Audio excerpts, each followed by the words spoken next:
Hey class, how's everybody doing? It's Mr. Althouse. I hope everybody is in a good state of health during this period of school closure due to the coronavirus.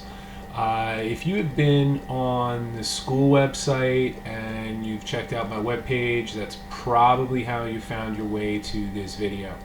Um, with the current period of school closure, we're going to use the month of April to kind of do Regents review. I am not quite sure when we're going to be back in school. At this point, we know we're out until April 15th. And what I'm going to put on the web page is exactly what you should be receiving at home or getting at school, which is essentially a list of review activities that you can utilize. But what I figured I would try to do is put together some quick YouTube videos and kind of go through some lecture of some of the stuff that we've already covered. So what I wanted to start with was the most recent topic which we had covered, which, if you remember, as I hold up my son's Chromebook, was Imperialism, World War I, and the Roaring Twenties. I don't know if you read that backwards or forwards or even how this is going to look on the YouTube video, but this is me doing my best. So let's talk about Imperialism, World War I, and the 1920s. So you guys should already have these notes. And the first thing that we talked about is, what is a foreign policy? And if you remember when we got into, what is a foreign policy, we really said just to keep it simple, right? A foreign policy is how a country interacts with other nations. So in this case, with the United States, when we talk about the age of imperialism, you should start thinking about empire, okay? It was during the age of imperialism in the late 1800s. It's typically the 1890s when the United States started to really, take advantage of weaker nations.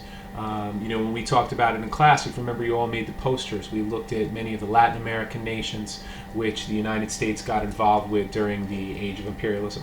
I remember you guys made posters on the Dominican Republic, Puerto Rico, Spanish-American War in Cuba, Hawaii. So that might be some recollection for you. Another thing that you're going to want to think about is the Spanish-American War. Remember, we said that was essentially a war fought between Spain and the United States of America in Cuba. And it was a war for empire. You had the old world power Spain kind of clashing with the new kid on the block, right, in the United States. Because remember, we were that emerging industrial power, and we wanted to kind of flex a little bit of muscle and establish some control throughout the world. So it was during the Spanish-American War, which the United States, remember we said, got involved in via yellow journalism. Remember we said that's when the newspapers kind of take the truth and stretch it a bit. Because what was going on in Spain, or excuse me, in Cuba, was, the newspapers coming out of New York, the New York media machine was essentially printing exaggerated stories about, Spanish treatment of the Cuban people. And as, millions of Americans read these stories, it created anger and excitement against the Spanish. So we ultimately go into the Spanish-American War. As a result, what do we get? We take control of Cuba, we take control of the Philippines, Puerto Rico, Guam, and the United States really becomes an imperial power.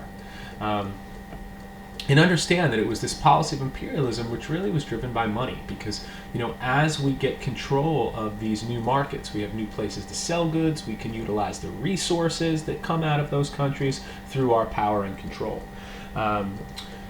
A couple examples of imperialism that we talked about. Hold on, I'm just looking at my little cheat sheet PowerPoint over here.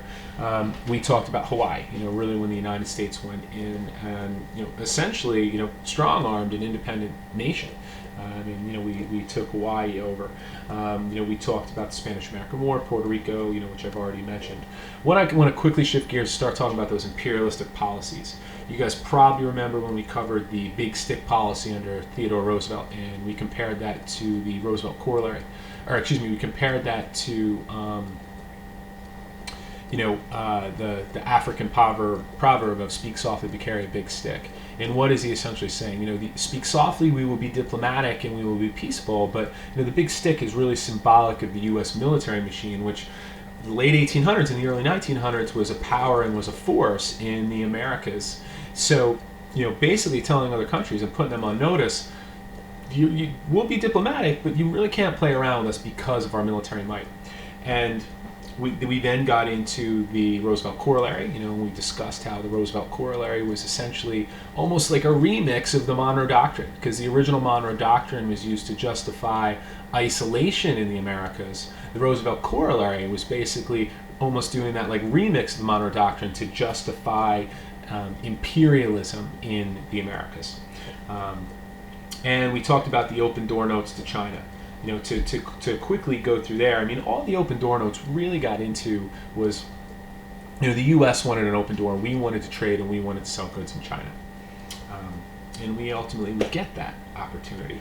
When we talked about William Taft, we talked about dollar diplomacy, and we basically said, the dollar diplomacy was really the United States wanting wealthy Americans and American businesses to invest in foreign countries, because if they invest in foreign countries, they're clearly going to support, American imperialism, because they're going to want the government to protect their investments and really protect their dollars, right? Dollar diplomacy, protect the American dollar.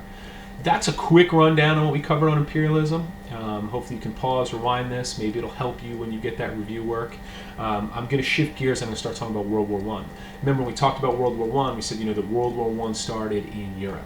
And, we used the acronym MAIN. It started over there because of militarism, M, the alliance system, A, all the secret alliances, imperialism, I, and nationalism, N. And we said that, all it really took was like one event, and then the world was at war, and that was the assassination of Ferdinand. But in this class, because it's U.S. history, we're going to focus on more from a U.S. perspective. So remember, we said the United States tried to remain neutral, but our neutrality was kind of interesting if one really looks at it. American companies were selling weapons, so we're selling weapons to countries that are at war, but the U.S. is claiming, the government, that we're neutral. And what that leads to is, Germany starting to antagonize the United States because the weapons were going heavily to, the English, the French, and the Russians. And what happens? The Lusitania gets sank, the passenger ship, over 100 Americans die on that ship. You have Germany announcing unrestricted submarine warfare, and then the Zimmerman telegram is intercepted by the British, which basically was Germany trying to encourage Mexico to attack us when we enter the war, our neighbor. Remember, they have a little incentive there, because we did take about 1/3 of their country from them during that Manifest Destiny period, which we covered during the first half of the course. So eventually the United States gets involved in the war, and World War I is unique and it's different. If you remember in class, we basically stated that, this was like your first example of modern warfare, chemicals, tanks, planes, and you implement that with that trench warfare, and the casualty total would be through the roof because of all these modern forms of death which were utilized. So the United States gets involved in the war. It's a different type of war, and you need things to fight a war. You need money. Remember, so they sold war bonds, which was basically you buy like $1,000 worth of war bonds from the government, and then at the conclusion, when those bonds expire, you're going to get your money back plus interest, whatever the interest rate is in the bond. So that's how they raise money, because you need money to fight a war. But then you need people too. So what did they do? They instituted a draft, and they drafted young people to fight in the war. But then they also took it a step further, and they passed the Espionage and Sedition Acts in an attempt to really silence the war critics, because there were Americans who did not want to see us fighting this war. And the Supreme Court ultimately had to decide on the constitutionality of those Espionage and Sedition Acts, when they silenced Charles Schenck. Charles Schenck was an anti-war activist, and he had put together, a list of reasons why he was against the war, and he got arrested for it. So naturally, class, his argument was the First Amendment, free speech, protects my right, to criticize and petition the government. Well, The Supreme Court basically saw it different. Remember, we said this was the Supreme Court's case where, they basically equated his speech to like yelling fire in a crowded theater. You're not protected if your speech creates a clear and present danger. That is the term that was used in this case. And they consider Charles Schenk's speech dangerous because American soldiers had to go over to Europe and they had to fight to protect us. And if they listen to Schenck and they don't listen to their commanding officers, that could essentially put Americans at harm. The last piece, which I'm going to cover, and I'm going to wrap this up, that we talked about was, we win the war. So when the United States enters the war, we kind of, tip the balance, and we tip it in favor of our allies, and the war gets wrapped up. And Woodrow Wilson, the U.S. president at the time, is essentially a world hero, right? I mean, he ends death and destruction that had never been seen on such a scale in the world before by, our entrance into World War I. And in doing so, he announces his 14-point peace plan for the world. And his 14-point peace plan is really based upon, the League of Nations is one of the major components of that 14-point peace plan. And we're just going to focus on that aspect. And in the League of Nations, it was essentially like the United Nations today. He was creating a place where world leaders and countries could come together and they could discuss problems instead of going to war over problems. Well, he wanted us to join it. The United States Senate was against it because the Senate looked at it like, if we get involved in this, this is going to suck us into future wars. It's not going to create peace. It's going to create more problems. If you remember in class, we had looked at the political cartoon. The political cartoon had a scared senator in bed looking at the League of Nations with a symbol of a dove above it, which is a symbol of peace. And the senator was kind of calling it a vulture, right? Which is a bird of prey, a scavenger, right? Picks on the dead and the weak. So we ultimately end up not joining the League of Nations after World War I, and we go back to this period of isolation. Textbooks describe it as like a return to normalcy. Well, that normalcy that they're referring to is the foreign policy, which is what I first started with, that was really instituted during the age of George Washington in the early years of the United States, right? Where we just kind of stay in the Americas, we stay on our side of the world, and we don't go get involved in global conflicts. So it took me right now about 12 minutes and 6 seconds to put this video together. I hope that this is a good reminder and it's of assistance to you. I will be putting these videos up on my webpage periodically to support you all as you work through the review material.